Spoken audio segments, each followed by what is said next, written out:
Good morning mga solid followers and viewers. Dito po sa may boundary ng GMA papuntang sakop na to ng Dasma. Ayan po yung mga yung mga motorista, lalo yung mga single, ingat po tayo. May mga nalaglag na mga kable o yung mga wire at saka yung internet ata to, parang spaghetti na.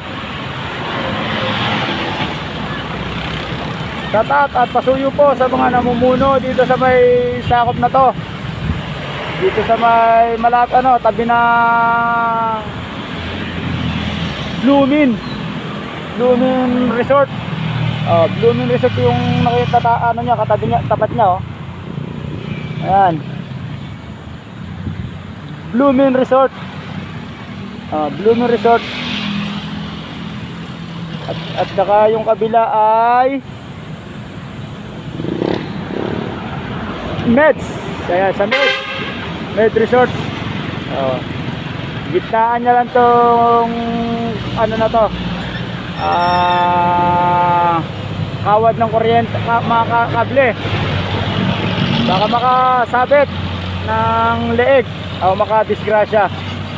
Pasuyo po mga namumuno. Alam po naman po na na active ang Dasmariñas pagdating dito sa mga kable. Wala lang po siguro nakakapag-report. Alam po, nakambala sa lupa.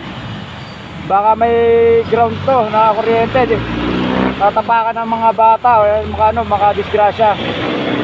Sana po ma-accident. Delikado po. Ayan po yung wire, grabe po, siguro po to ng truck, nasabitan to ng truck, kaya